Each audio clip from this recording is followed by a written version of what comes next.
Hi everyone, welcome back to part 2. So part 2 is what is OCD. So we're going to break this down in a lot more detail now. And remember, this is an educational video, so we're not looking for you to change anything. But I suppose what I encourage you to do, if you feel comfortable to do so, is as I'm talking through these slides, to start to reflect on your own experiences. Start to think about how it works for you, the different elements of it, and then starting to understand how it's maintained from part 3 as well. However, if it starts to trigger anxiety for you, if it starts to make you feel uncomfortable and you're finding it difficult to focus, then please don't worry if you can't reflect at this stage. That's absolutely fine. We can do that to support you later on down the line. But just if you can, start to reflect a little bit on your own experiences. What we know is OCD involves obsessions and or compulsions, and OCD affects around 1 to 2% of the UK population. So, first part, obsessions. What are they? Well, they're unwanted thoughts, images, or impulses.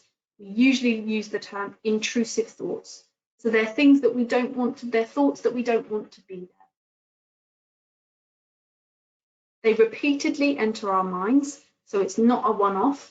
They're coming in frequently, and it can range in frequency. But repeated, they're frequent. We see them as involuntary. As I said at the start, they're unwanted, and we also see them as out of our control. And quite a lot of the time, thoughts are automatic for us, so we don't necessarily consciously think every thought that comes into our minds. But with obsessions and OCD, we're very aware of this involuntary nature of these intrusive thoughts. They often go against our personality or values. Why they bring up so much anxiety and discomfort for us is because they are against those values that we hold about ourselves. They then cause a high level of anxiety, disgust, shame. There are other emotions that go with it as well, but these are the really key ones, the initial discomfort. These obsessions can get in the way of daily life. They take up a lot of our time. We're trying to spend a lot of our time on these thoughts to push them away, so we spend a lot of our time thinking about them. And we also stop doing things that are important to us because of these obsessions. So it really does start to build with OCD very quickly, and it's over every aspect of our life. Now, a really important, I suppose, note to have and to remember, and I'm going to refer to this quite a few times through the course, so I apologise, you're probably going to get sick of me saying it. Everyone gets intrusive thoughts. As I said before, thoughts are automatic. We have thousands and thousands of them every day.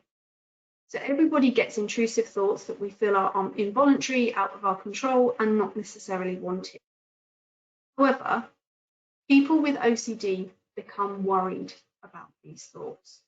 It's the evaluation, the appraisal that we give to these thoughts that leads to the element of OCD.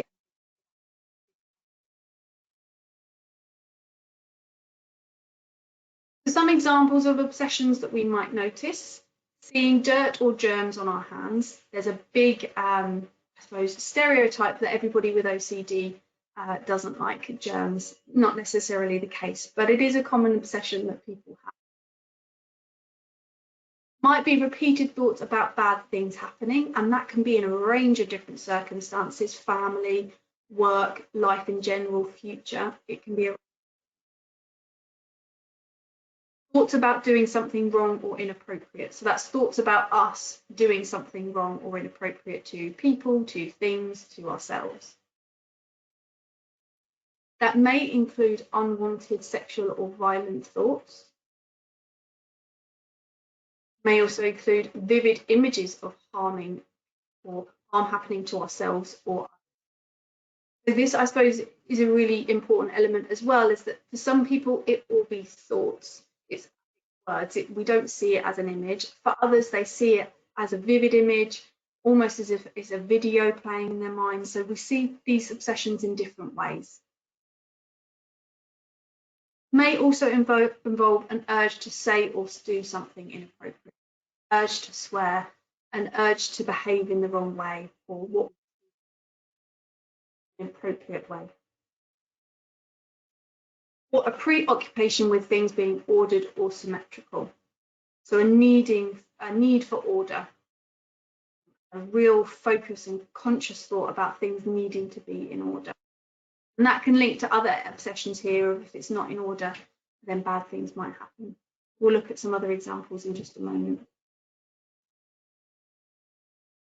So I suppose just to reinforce the element that everybody has intrusive thoughts, Purdon and Clark did a study on 293 students, none of whom had a diagnosis of any mental health difficulties, to see what kind of intrusive thoughts they might have had. And as you can see here, there's a real range and quite a high amount of people that experience different intrusive thoughts. So 77% of females, for example, had a thought about the home being unlocked and an intruder being there. I know I've had that as well. 48% of males have thought about hurting strangers. High percentage, both of female and male, running a car off the road.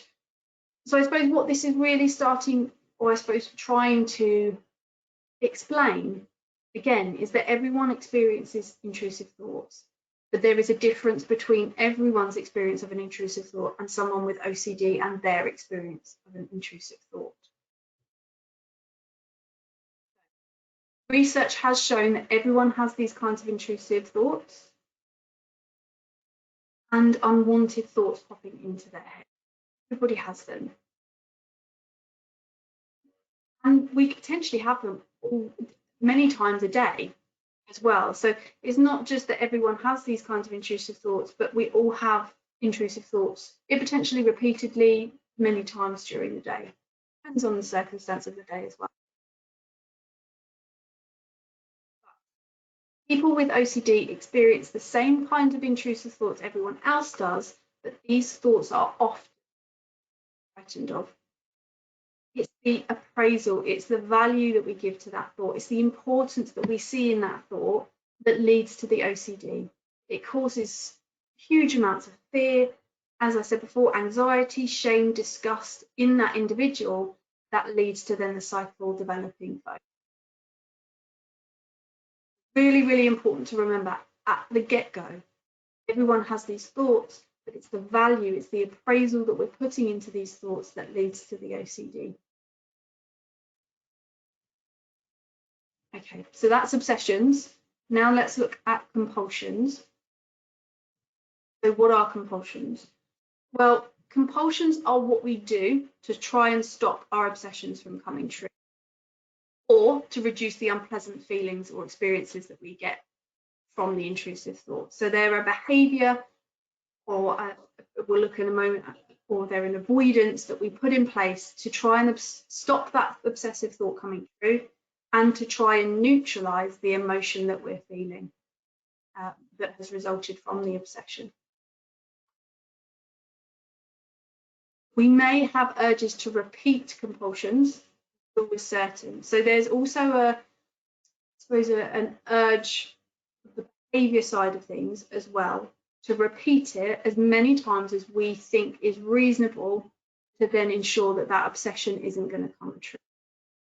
Some people, they just need to do things once, but others, they need to do it a certain number of times or for as long as they think they need to until they feel that the anxiety is reduced enough that the obsession won't come true. The compulsions often help reduce the unpleasant feelings, as I said. So in the short term, if I do that compulsion, then that thought won't come true. Then my anxiety reduces. So there's a link there. So the obsession comes in, I need to do something in order to make sure that that obsession is true. So I do that compulsion, and then it reduces my anxiety because I now know that the thought won't come true, or I think the thought won't come true as a result. That helps to reduce the anxiety, the disgust, the shame in the short term. However, research shows that it's actually strengthening our beliefs. The compulsions itself are strengthening our beliefs in those obsessions. So they're keeping the obsession going. Just something to think about there. We're going to look at that in a lot more detail in a moment, but just to start to think, actually, yes, it does reduce our anxiety in the short term, but actually the compulsions are keeping the belief in those obsessions stronger and keeping them going. Right. So some examples of compulsions: checking over and over again, checking doors, taps, appliances, if it's linked to things being unlocked or potentially harm coming to the home or family within the home, lots of checking involved repeatedly. Excessive washing or cleaning, this is linked to some of the germ type obsessions that we might have, but other ones as well. Squaring things up or arranging things just right. So that was linked to the obsessions around things needing to be in order, or I suppose not linked, but we would most often see a link there. So making sure that things are just right, in the right order, in order for bad things not to happen. Counting or repeating, this can link with checking as well. Touching, tapping, rubbing things as a way of trying to reduce that anxiety. Equalizing, doing things in a correct number of times. Quite often we see equal numbers as better or more boring than odd numbers. So a lot of people do things in a certain amount of times, but in an equal number. Also things like volume, not having a volume at an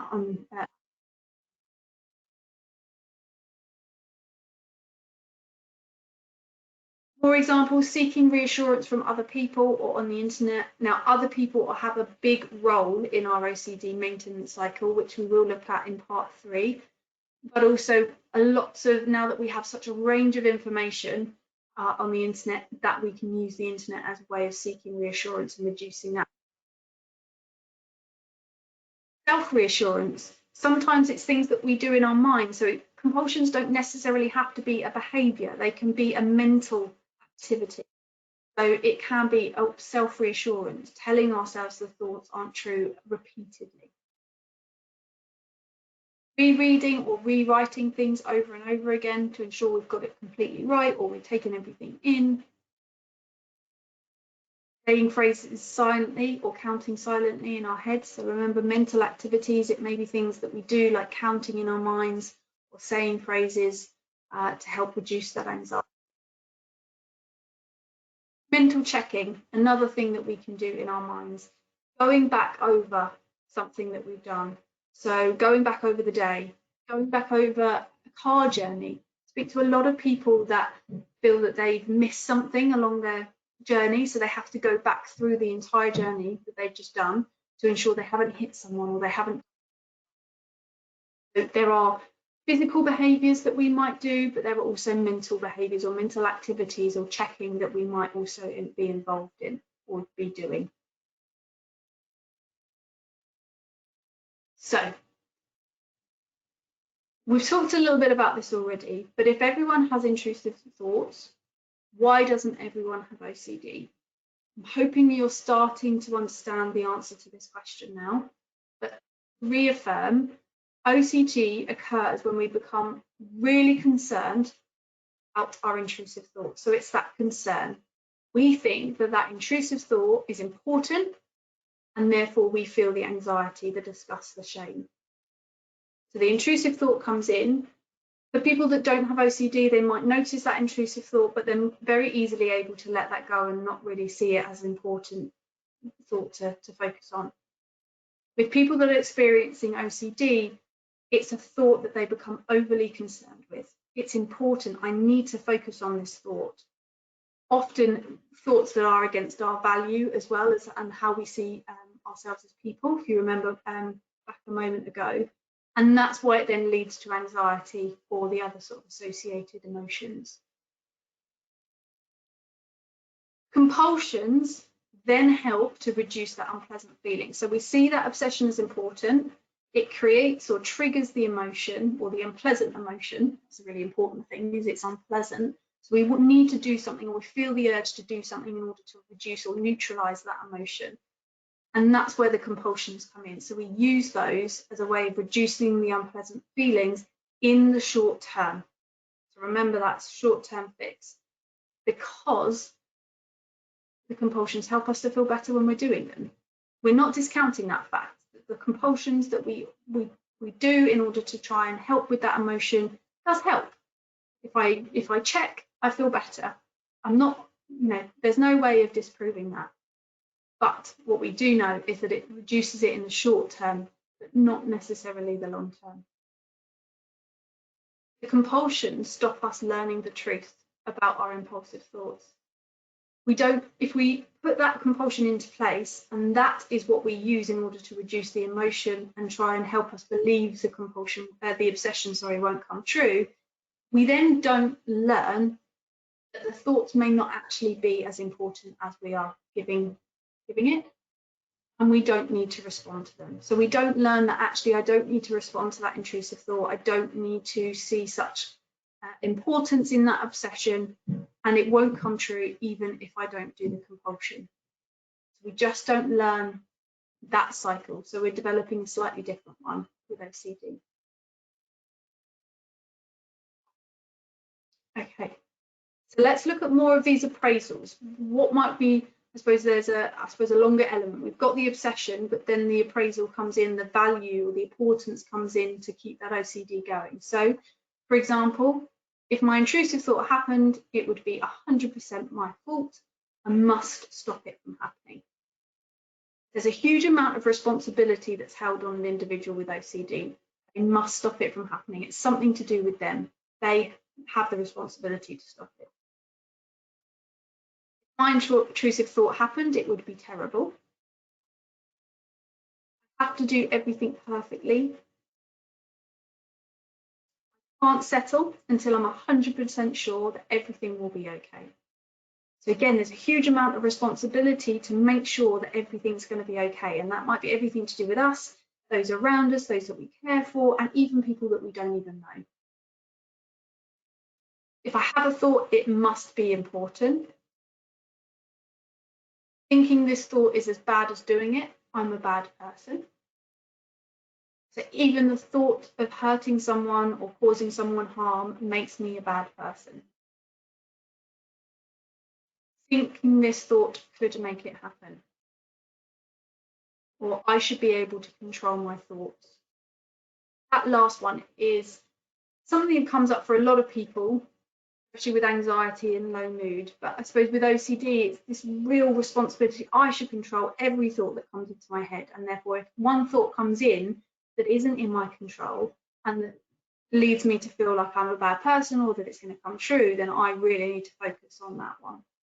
So also another added element of responsibility to control every thought that comes into your mind.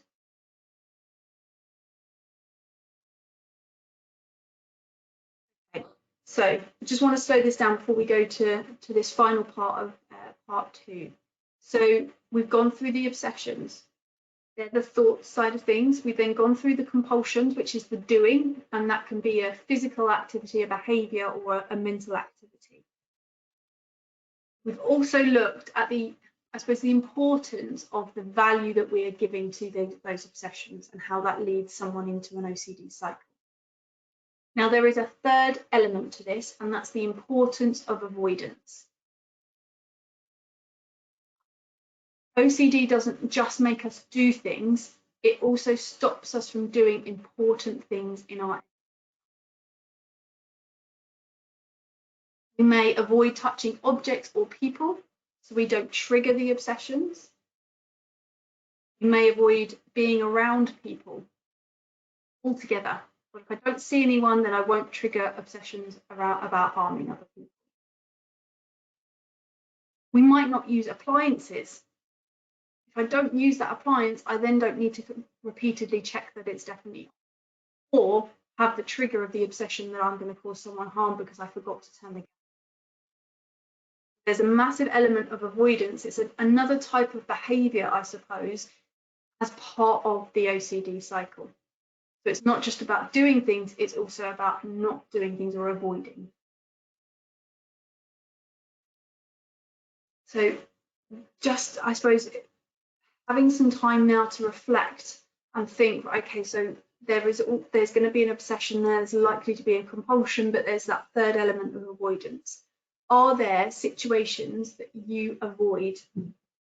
Are there circumstances, people, places, times of day that you avoid to make sure that you're less likely to have those obsessions, and therefore you don't feel discomfort, you don't need to do the compulsions? Let's look at some examples. So obsessions, repeated vivid images of germs and dirt, compulsions to try and manage the anxiety that causes, excessive washing and cleaning, and I avoid touching objects or people to try and avoid them having the obsessions or needing to. Obsessions, vivid thoughts and images of my house being burgled. Compulsion for that may be rechecking repeatedly front doors are locked, checking doors and windows at night repeatedly. It may be that you also hold the handle so that you really know it's locked for a certain amount of time. Different elements like that have come up for different people. Avoidance, avoiding leaving the home. If I don't leave the home, I don't need to unlock the door, I therefore don't need to check, and I don't need to feel anxious or trigger those obsessions. Thoughts I've caused an accident while driving. A lot of people whilst driving have intrusive thoughts of running someone off the road or having a crash. So a compulsion may be to retrace the whole route. I have spoken to quite a few people who then need to go back through their journey either straight away or later on in the day to check that there haven't been any accidents. Or walking route to check for accidents, checking local news as well. If I check the local news and there hasn't been any accidents, nothing's happened, then I haven't caused any accidents. Avoidance, well, avoid driving. If I don't drive, then there's no way I can trigger that obsession that I'm going to run someone off the road. Images of having sex with inappropriate people. So a lot of people have thoughts of causing harm to others, and as I said before, can involve sexual or violent acts. So compulsions is try to push the thoughts out of my mind. So that's that mental activity of just trying to push it back, or checking online to try and get reassurance. So checking online that no crimes have happened, trying to check online to reassure myself. And avoiding people. So the avoidance element is, well, if I don't come into contact with people, there's no way that obsession is going to come true. Urge to swear in the church. We mentioned before there's an urge to behave. We may have obsessions where there's an urge to behave or say things that are inappropriate. And church, religious environments are some environments where we wouldn't normally expect people to swear, or there may be an expectation on its visitors, and we're then concerned about what that says about us if I have this urge to swear in church. So a compulsion is to say prayers silently in my mind repeatedly. We may think of those in our heads as well to make sure that we're focused on what's going on in our minds so we don't say anything. Avoidance behaviour may be just to avoid church altogether. If I don't go, then I don't have that urge, and make sure that that doesn't happen. Thoughts of harm coming to children, again, harming inappropriate people, and that may be violence or sexual as well for some. Compulsions of checking children are breathing through the night. So I think this is relating to our own children. So a lot of parents can feel really concerned, especially new parents, that some sort of harm is going to come to their children. So that what they do is, as a compulsion to try and reduce that anxiety, is to check their children are breathing regularly throughout the night. So getting up every hour, every half hour, sleeping in the room in order to continue to be there to check straight away for breathing. Avoidance, well, I avoid going out, never leave them, but it may be also avoiding being separate, being apart from them. People have a real attachment to their children to make sure that they're okay, understandably, but it's the anxiety that it causes for a lot of people that leads to then that OCD cycle. Okay. There's a lot of information in part 2, so I appreciate you might want to take a pause now, take a break, 5 minutes or however long you need to reflect on your own and on your own experiences, but also to make sure that you've got a really good understanding of obsessions and compulsions and avoidance. how each of those elements work and how that all plays into the OCD maintenance cycle. So, and also just to say that these are just a few examples of how OCD can affect people. We appreciate that. There are so many more out there. OCD affects people in so many different ways, combinations of ways as well. So don't worry if you don't recognise any of your OCD symptoms in these examples that we've used. These are just some of the ones that we may have come across or have come up previously, but it's okay if it doesn't affect you in quite that same way, or that it's not in the examples that you've seen. Take some time to reflect on how your obsessions, or what your obsessions are, what your compulsions are, and if you do avoid at all. All right, end of part 2. Take a breath. I'm feeling like that was quite a lot of information for me to deliver as well, so I'm thinking it's probably quite a lot of information for you to take in and hear. So take some time, have a think about it, and then in part 3, we're going to bring that all together to understand how OCD is maintained and how it's kept going. I'll see you back in part 3.